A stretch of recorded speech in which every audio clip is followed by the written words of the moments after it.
Good morning, everyone. My name is Kate Flatley. I am the Deputy Director here at the Incarnate Word Foundation.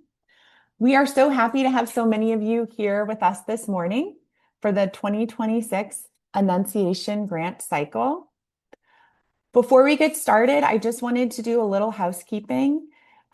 You may have already heard me say this webinar is not actually a webinar. It's set up as a Zoom meeting. So please keep your microphones muted to limit background noise and any unexpected interruptions. We are recording this, which will be available after the webinar, along with the slide deck. We will email a link to the page that this will be located on to allow you to go back to the recording or the slides to reference or share it with any colleague that may have not been able to attend. There will be plenty of time for questions at the end. We anticipate this taking about 20 to 25 minutes. However, as we're going along during the presentation, if a question comes to mind, please feel free to enter it in the chat. Please don't come off mute, just enter it into the chat. My colleague Melody is on the call assisting this morning and will be monitoring the chat. She is going to hold questions till the end, and then she's going to read those questions out and I'll answer them. This is to benefit the entire group, so everyone is sure to, hear the question and hear the answer, and also for the benefit of the recording if people aren't able to attend today and go back to listen to the recording.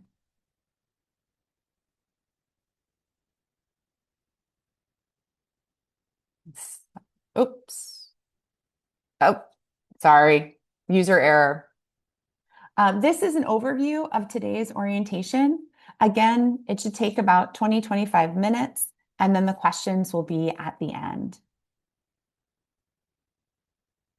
We like to begin the orientation with a little background about the Incarnate Word Foundation. This is a large group. We had over 100 people registered today. So many of you may be familiar with the foundation, but hopefully there are some new people or organizations joining us. Plus, it's always just good to get a refresher. We have the opportunity to learn a lot about you and your organizations through your application, and this allows you to get to know us a little bit too. The Incarnate Word Foundation is sponsored by the Sisters of Charity of the Incarnate Word, a group of Catholic religious women based in San Antonio, Texas. The foundation was formed through the sale of Incarnate Word Hospital, which was located at the corner of Lafayette and Grand near Highway 44. The building's still there today and is part of St. Louis University's campus. The proceeds of the sale started the foundation to continue the mission and charism of the sisters in our St. Louis region. The charism of the sisters is incarnational spirituality, meaning that God is present in all that we do, that we see God in everything that we encounter and in one another. So being in relationship with God and all God's creation is really the cornerstone of what we believe and why, as an organization, we try to be relational in the work that we do, just like the sisters would. We may not always get it right, but we try and have been trying for almost 30 years now. Our mission is to simply make real the healing love of Jesus Christ. The way we achieve this is through living our values. Our values are equity, respect, compassion, inclusion, dignity, joy, and love. You may notice that love is in both the mission and the values of the foundation, which is a little unique, but that's because it really is at the center of what we do and who the sisters are. You would often hear one of our sisters say, "A life for God and a heart for others." Our role at the foundation is to help make these values more prevalent in our community.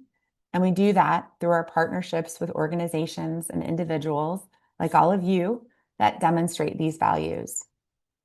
These relationships honor our sisters' legacy and continue to spread their mission of love throughout the community. Another way we've decided to honor our sisters is to update the name of the grant program. Many of you probably know this as the General Grant Cycle, but we have changed the name to the Annunciation Grant Cycle.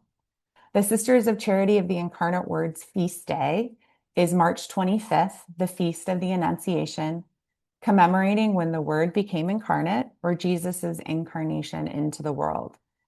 Don't worry, the name change does not mean that the program or the application has really changed. We're still using the two-step application model with a letter of intent submitted first, and we will go over all of that later in the presentation. Along with our grant programs, we engage in a variety of projects and initiatives that allow us to respond to emerging needs in the community. With such a flexible mission statement, we're able to be flexible as the needs of the communities changes. In 2025, that meant a significant focus of ours was to respond to the May 16th tornado, both through immediate emergency funding and ongoing long-term recovery efforts. In partnership with organizations like Love the Lou, St. Vincent de Paul, and Catholic Charities, we continue to support a coordinated home repair initiative, and we've directed over $200,000 in emergency funding and home repair support. And we're working to continue to expand that outreach to serve more households in need. We also continue to expand our new treasures work, which we introduced last year and was mentioned in this call, which is partnering with religious congregations to support and administer their grant making. In 2025, we welcomed 2 new congregations, further extending the reach of this collaborative and mission-aligned funding.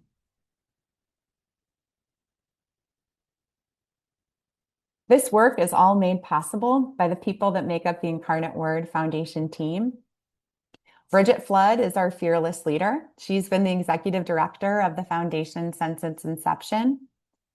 Our newest team member is Melody G, joining us last September as a program manager. And Sarah Banks, our program associate, is also on the call and can help with any technical issues that may arise during this grant process.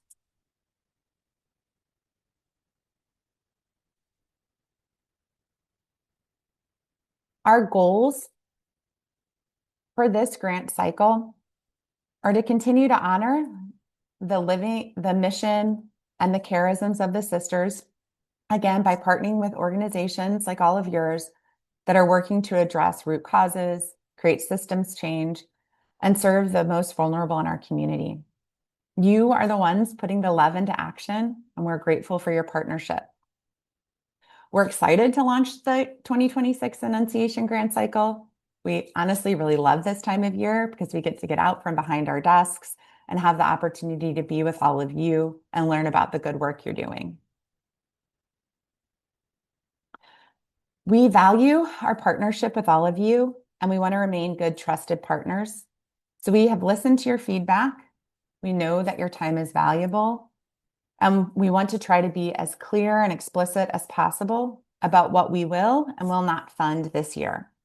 We don't want to waste your time. We know it's valuable and you have a lot to do. We want to make sure we want to let you know, we want to make sure that this is a good fit for you. And as part of that commitment to transparency, we've worked to develop clear funding priorities for 2026, which I'll share with you now. First, I want to recognize the critical importance of all service areas and sectors. These priorities simply reflect what has risen to the top for us this year, what our board and grant review committee has determined as priorities of the foundation. We are interested in supporting organizations that are active within the Dutchtown, Gravois Park, and North St. Louis communities. We've partnered with organizations in these areas for many years to support this place-based impact.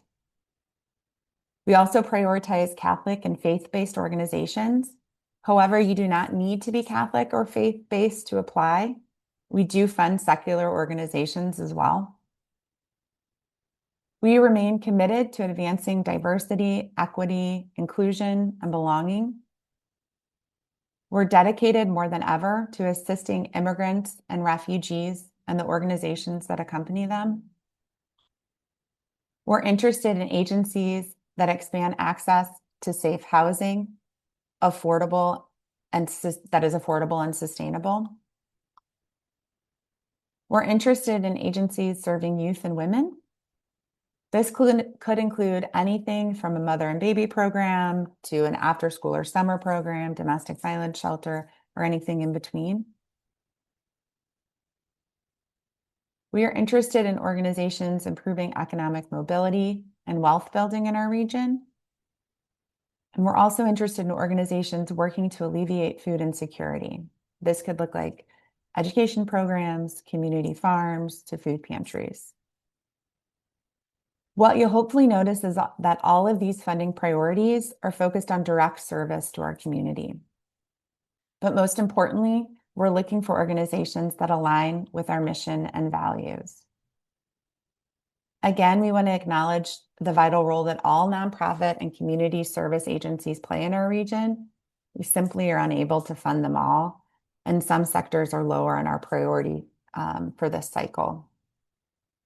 In the LOI, there will be a checkbox question asking how you best align with these priority sectors.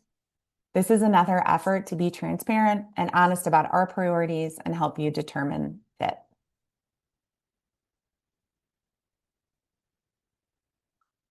There are also non-eligible categories again this year.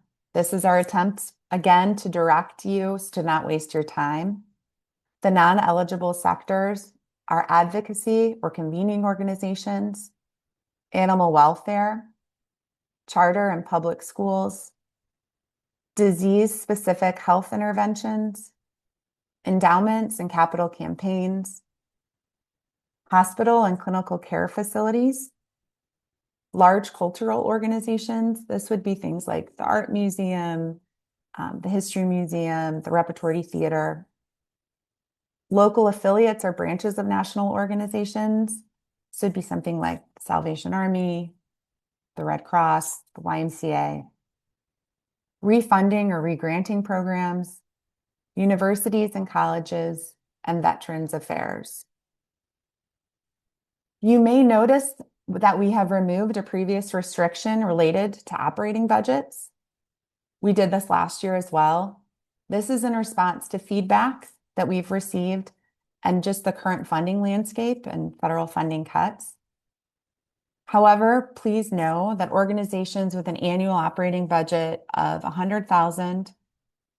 below 100,000, excuse me, or above 1.5 million may be less likely to receive funding through this grant program.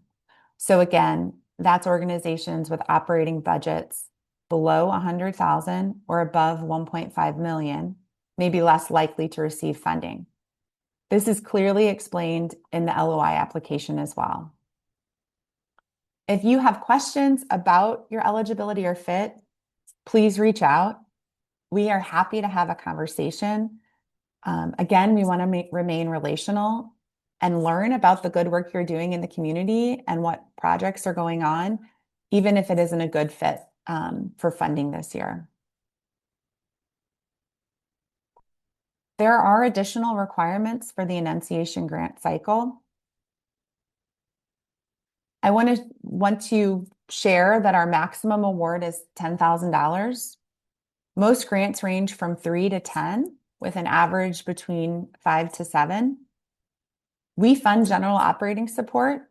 You do not need to be program specific in the application or break down exactly how the funding will be used. For example, you don't need to say, with this money, we're going to fund 10 soccer balls or 7 hours of extra staffing. As part of that relational value, we want to trust our funded partners, and we trust that you're going to use the funding where you most need it. That said, we still do want to understand your program and work, so please share that in the application. We also ask that organizations align with our mission and values, demonstrate a strong commitment and partnership with the community, working collaboratively and not parachuting in and out. Our primary focus is the St. Louis metro area, including East St. Louis. However, we can fund throughout the state of Missouri. So if you have a good idea in a rural area, please submit an application. Organizations must have 501c3 status. If you do not, because you're a newer organization or a smaller organization, you can apply with a fiscal sponsor, but we do ask for documentation of that relationship in the grant application. We also require a W-9. This is a short form from the IRS website that we need to cut a check, which is our ultimate goal here. We also require a 2025 Form 990 or extension documentation. We need a federal letter from the IRS, their IRS determination letter. Please do not submit your Missouri tax exempt letter. This isn't the same thing. This is a federal letter stating that you are a 501c3. For a Catholic organization, this could look like a letter from the U.S. Catholic Bishops' Conference or your listing in the Catholic Directory. Other religious organizations might have something similar since they don't file a 990. These documents are only required if you're invited to submit a full application. So these aren't part of the LOI process. Again, that's in hope that we make the LOI process as accessible to everyone and only ask for those larger, more time-consuming items if you are invited to the full application. But without these three things, we won't be able to review your final application. Finally, if your organization has received funding from the Incarnate Word Foundation for 3 consecutive years, we ask that you take a year off. This just allows for new organizations to come forward and to hopefully start forming a relationship with us. Again, this needs to be consecutive. So if you took 2025 off, you are eligible. Welcome back. And if you received emergency tornado funding relief or a discretionary grant fund, this does not disqualify you from this program because that was a different funding stream. You should be able to see your funding history in our grant portal. But again, if you have questions, please don't hesitate to reach out and ask one of us. And speaking of our grant portal, Foundant is the system that we use to manage our grant making. All of our applications are housed in this system, and each agency and individual is asked to log in to have access. Our letter of intent application is ready and will go live immediately following this webinar. I just have to toggle the button. So you should be able to access that as soon as this is over. If you do not already have a login, you will need to create one. If you do have a login or believe the organization has one, but are having trouble accessing it, Sarah and I would be happy to help you with that.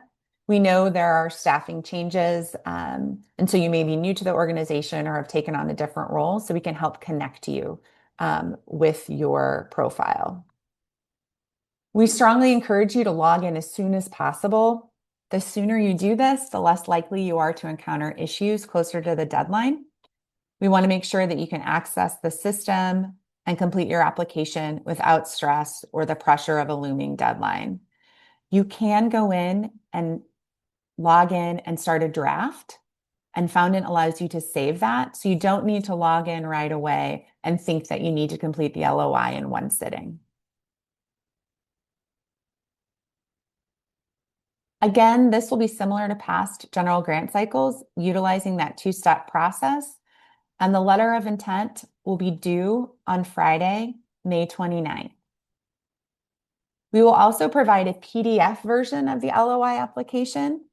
This is something we heard from our funded partners, that it would be helpful to review the questions before logging into Foundant. This PDF will also be available on our website. However, we do want to stress that you must submit your application through Foundant. Don't try to fill in that PDF application. We need it through Foundant for tracking purposes. The LOI is designed to be simple and concise. Again, our goal is to make it accessible and not overly time consuming for any of you. We want you to log in early and submit that LOI ahead of the deadline. We want to avoid last minute technical issues. And here's a little insider tip. We start reviewing LOIs as soon as they come in. So if you want a fresh set of reviewer eyes, the earlier you get it in, the better. From there, we will invite a select number of organizations to submit a full application. We will notify you about this through an email, and these invitations will be sent on August 5th. Typically, we invite 45 to 50 organizations to submit a full application. And if you are invited to apply, please submit your application. There's a strong likelihood of receiving funding. I like to say it is 98% that you will receive funding if you're invited to submit the full application. Often, I make this plea every year. In some years, we have one or two organizations that don't submit the full application, and that's just frustrating for us because they took up a spot that potentially, or funding that potentially could have gone to another organization. But I'm proud to say that I think my pleas are paying off. And last year, for the first time since I've worked here, every organization that was invited to submit a full application did. I can't tell you how happy that still makes me. And every organization that submitted that full application was funded. That full application is due on Wednesday, September 2nd, which is a little later this year. You may know that. That's just based on the foundation schedule. But like last year, the application is designed to build off of your LOI with many shared questions. So many of your responses will carry over automatically to the larger application, which will reduce duplicative efforts and hopefully save you all time. So you won't have to write your mission in your LOI and then rewrite your mission in your full application. That's just one small example, but there's many questions like that that will carry over. At this application stage is when you'll be asked to submit those required documents that we discussed earlier, the W-9, the 2025 Form 990 or the extension document, and the federal letter of determination. You'll also be asked to answer more detailed questions about your financial picture. Your budget, your operating budget will be required at that time, along with some more organizational questions like your board list, your leadership, a little bit more about your leadership, etc. After the full application, once you're invited, to submit a full application, the fun begins. The site visits, at least the fun for us. These will take place in August this year. In the past, we've done these both virtually and in person, but we strongly prefer in-person visits. This allows us to be more relational with you, to see your space, to understand how you work more fully, and in some cases, have the opportunity to meet the people you serve. So please be sure to make that your contact information in Foundant is up to date. This is how we will coordinate all of these visits. Once site visits are completed and applications are reviewed, we meet with our board and grant review committee to make funding recommendations and receive their approval. Grant announcements will then be made via email, and that will come in mid-October. And then comes the fun part, the party, the celebration. We host an awards breakfast at Forest Park Golf Club. This is a time for all of us to come together and celebrate the work that you're doing. We get to play Santa and distribute a gift to everyone, a check. It's also, though, a meaningful opportunity for us to gather as a community, to network, and to really recognize the important work being done across our region. This year, we anticipate this event will take place in early December, which again is a little later than it's taken place in some years, but this is just based on events happening at the foundation and our calendar. For the past several years, we've also used the focus group model for our evaluation. Rather than a written report, we bring organizations together in small groups with 8 to 10 people gathering together. We ask that one person is sent to represent your organization. So we usually host about 7 to 10 focus groups to keep them small and intimate. These will take place in 2028, which I know sounds like a really far away, but I do want to mention it now so it's on your radar. These conversations have been incredibly valuable. This is where we really get a lot of the feedback that we're talking about through this in this webinar. This is actually honestly where we learned about the shared question feature, where we've heard that having those parameters are more helpful to know exactly what we will fund and what we won't fund, to be more straightforward. And it's helped strengthen our relationship with all of you. And it's also led to some really great collaborations among organizations. We also collect, what we learn in these focus groups and share it both with our philanthropy colleagues and all of you.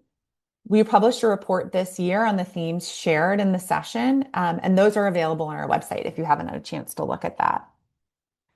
So this timeline is that funding will be awarded at the end of 2026 with the expectation that you'll probably spend it in 2027. And then in early 2028, which typically takes place in February, we'll reconvene those focus groups and that will be the evaluation. And that is our only evaluation. However, if you do not participate in the evaluation, your organization will no longer be eligible for funding. So that's why we recommend that you keep your contact information up to date in Foundant. We will send reminders along the way, but we need to know how to reach you.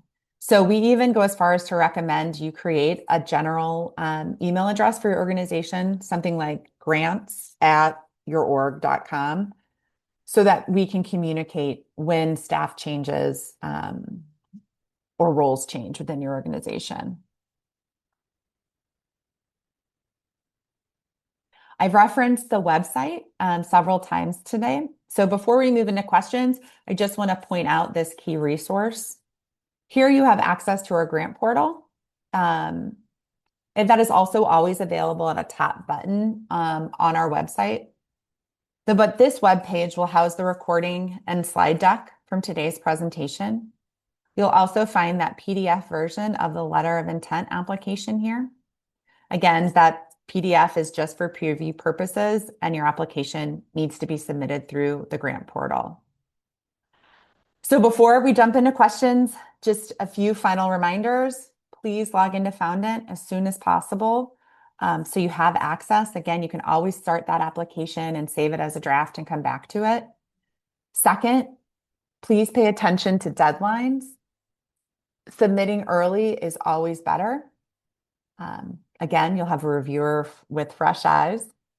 And finally, please don't hesitate to reach out with questions. We're here to help, and we want to stay connected with you throughout this process. So reach out. So now I am opening it up for questions. Melody is going to come off mute and read those questions to me. All right, we've got about 5 questions so far. You're welcome to continue submitting them, and I'll read them for Kate. I'll just read them in the order that they were submitted.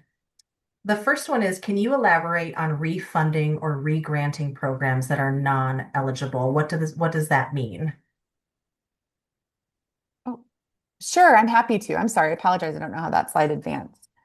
So there are some organizations that are almost a clearinghouse for other organizations, as in they do great work, but they fundraise to then provide scholarships to students, maybe for college or to participate in other kinds of programs. So they can provide grants to other organizations. So we don't fund those organizations. They're doing great work. They're just not a priority of ours. All right, the next question is, can we submit an LOI if our taxes are not yet done and we've got an extension for them and they're not due until later? Yes, please do. I referenced that, and I think that was on the slide. If not, I can go back and add it. But if you have not filed your taxes yet, but you have an extension, please upload that as part of the requirement. You can put that in that field, but we do require seeing that. All right. The next question is, for which year should we submit our operating budget? Should it be 2026 or 2027? Yeah. So that is really up to you. We understand that everyone has a different fiscal year, and that for many of you, that might change in the middle of this whole process. So whatever is easiest for you to submit, please do. We just want to get a picture of your financial standing. So whatever is best for you, please submit that. And again, that will only be due when you need to submit a full application. Okay, the next question is, will this recording and these slides be emailed out to us? Yes, we will do a follow-up email to anyone that registered and also to that mailing list, just inviting you to this webinar. So links to this as soon as it's uploaded, and access to both the slides and the PDF of the application will be made available. The next question is, are Catholic schools eligible to apply for the Annunciation grants, or are they directed to pursue funding through new treasures? They are directed to pursue funding through new treasures. That is where that funding is designated for Catholic schools. So that's where we're putting that. I am a little tongue-tied this morning. I apologize. Yes, please apply through the New Treasures fund. And if you have questions about that, please reach out to me about due dates for that or when those grant programs will reopen. So please just reach out directly to me. Okay, the next question is about two different websites. What's the difference between grantinterface.com and I think it's iwfdn.org that we're asking about? Maybe there's a difference between the Foundant website and our website? Yeah, it sounds like that is what the question is asking. So Foundant is our grant portal. It's the tool that we use. It's that grant interface. It's how we collect applications. It's how we keep a record of your funding history. So that is a resource that we pay for to use. Our web page is the Incarnate Word Foundation website, where it's all information about who we are, what we do, and this Annunciation Grant Program. And there is a link to that grant interface on our grant webpage. So hopefully that's helpful and answers that question. Okay, the next question is, can you give more clarifying information on what disease-specific health interventions means? Sure. So first, I want to say again, I know that you are doing great work and your organization is really filling a need that we have in our community. But disease-specific work would be things that are funding a population with a specific disease, that's helping provide support services for them, research for a specific disease, illness, or disability. Again, we are not funding in that space. It is a wonderful space and it's doing great work, but our board and grant review committee have just determined that's not one of our priorities. If you have more questions about this and about your specific organization, please reach out and we can talk through it. But I hope that answers your question. All right, the next question is, could you go back over the operating budget numbers between Sure. 100,000 and 1.5 million, which are eligible, which are not? Sure. So everyone, no matter what your budget is eligible to apply. We don't want that to be a exclusionary factor in this grant cycle. We have just found that those medium-sized organizations throughout our history have we've seen a greater impact done with those organizations. So they will be given a little priority or a little preference, and we define those as organizations that have an operating budget between 100,000 to 1.5 million. Again, anyone is eligible to apply, no matter what. We just want to be transparent with all of you and let you know that those medium-sized organizations might receive a little bit of preference. Okay, the next question is, we are one agency, but have two locations. One is a shelter, the other is a food pantry and outreach. Would we be able to apply for each location? If you were one organization, we ask that you apply as that organization with two different programs. It sounds like you have two different programs, and I think I know what this organization is, but you would need to apply for that one organization. And as general operating, you can use it to fund either one. But yes, you would need to apply at that one organization if you are one 501c3. Okay, the next question is about demonstrating community support in the LOI. How would you recommend showcasing demonstrated community support in the LOI? What would be examples of this? Sure. So in the LOI, there's going to be a question that talks about your programs and your three things that you're proud of, your achievements over these past few years. And I believe there's also a question, I apologize, I don't have it pulled up and I don't want to pull it up because I don't want to lose all of you, but that talks about ways that you collaborate with the community. And so it would be highlighting how you are working in the community and how you're collaborating and partnering with them within those questions, within those answers to those questions. Okay, just a couple more here. Can you elaborate on what is defined as an advocacy organization? Sure. So we are a supporting organization of a public charity. And because of that, we do not fund in the advocacy space. And the way we define advocacy are organizations that are opting for or against promoting any legislation or getting groups together to organize in a manner of doing that. We know there are a lot of other foundations doing this work and in this space, so we're stepping back from funding that at this time. Okay, and our last question that we have at the moment is, can you repost the contact information for Kate and Sarah? Yeah, yes, I am going to share that, and I can go ahead and share that right now.